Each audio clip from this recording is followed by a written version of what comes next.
Hello guys, now this month, guess what? We are working through our crow challenge. There's going to be all sorts of different crows. We're going to work through all sorts of different arm balances, but what I want you to do is make sure you subscribe. Click that bell button so that you're notified of every single video that's released this month. Get on board, have some fun, get some strength, and make sure you subscribe and click that bell button. Namaste. Hi guys, we are starting our crow challenge, and today we are just going to simply go through a couple of exercises that are really beneficial for you to grow, strengthen, and to maintain really healthy joints as we move through. Because as we know, crow challenge is a balancing posture, and you will be putting a lot of weight into the wrists. So to begin with, a couple of cat-cow are just nice, just to move through the body. Make sure that you really engage through the belly, because your crow posture really moves through the strength and power of the belly. It's being able to isolate and function and lift and find some smoothness and some balance, as well as strength. The strength from the belly will give you height and make you feel light. A couple of exercises to really understand the protraction and retraction of the shoulders when you move through to crow is, as you protract, you push into the earth, fingertips dig deep, and you've kind of got that rounding of the shoulder blades. And as you retract, you just allow the body to sink back down. So you're just allowing yourself to sink back down into those shoulders. And as you protract, you're moving out as if you're moving into that proud cat, where only you're isolating the shoulders.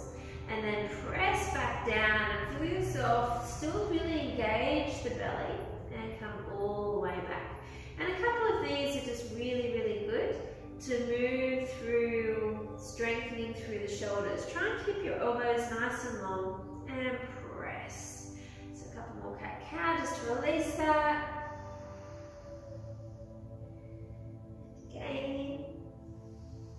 Make sure you really engage the breath. And let's protract, so shift the body weight forward, round out. That's protracting, retract, arms stay long. Protract. Notice my breath. Exhale. Good. And then you're going to take a down facing dog to stretch out the arms. So keep the knees bent to begin with.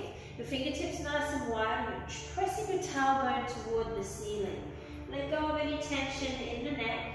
So the idea here is to press long in the arms. Go really long. Feel strong in your fingertips and in the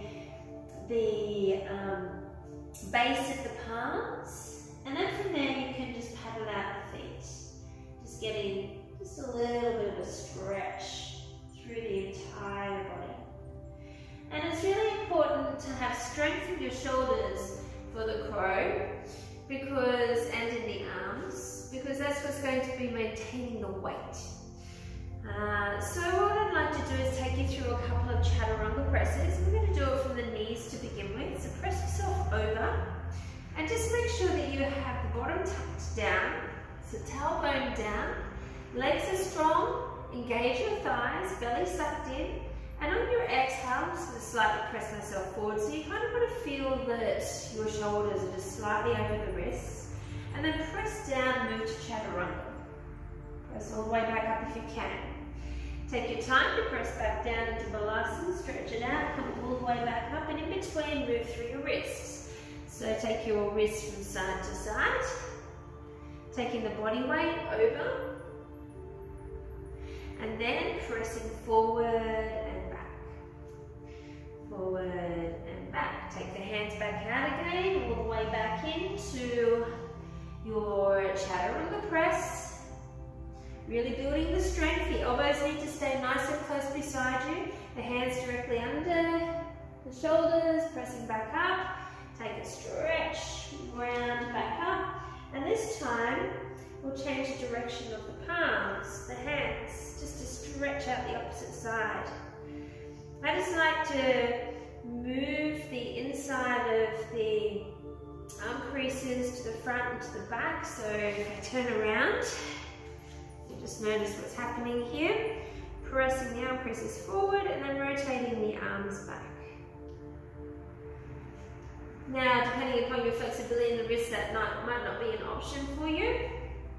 Now, if you can, what you're going to do is press into your toes, come into a full plank, stack yourself over full chaturanga, and press halfway down. Now, all the way back up. Take your knees, back, and another hand movement or an exercise for the wrist. Hand down, one hand on top, so palm to palm. Just turn around. And then just move this elbow forward and back. So you're isolating through the wrists. Change sides. And I always like to just finish with a little rock. Beautiful. Come back. Press to down dog. I always bend to the knees first to get a really beautiful long extension out through the arms.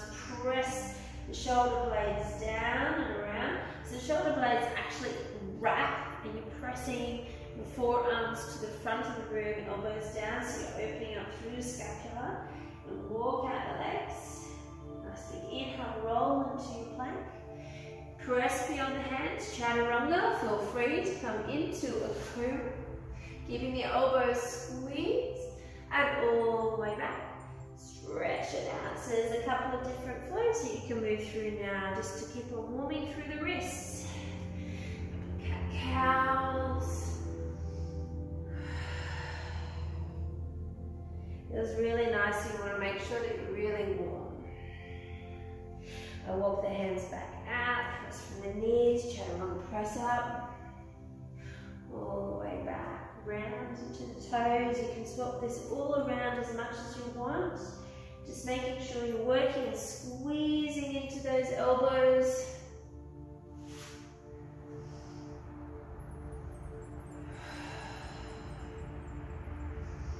And then if you can, what you're going to do is come all the way into a plank. You're going to hold a chaturanga. So we'll hold halfway, squeeze. I can't hold it too much at the moment. I have a little bit of a shoulder injury, so I'm not going to overdo it. But if you could, you would hold it halfway for 5 to 10 seconds and just build a little bit more strength in your shoulders. And do that for 5 to 10 minutes before you start to do your crow. Always massage out the wrists when you're finished. So day one, just simply building some strength. There are a couple of strength ideas, some strength techniques that you can do. Namaste.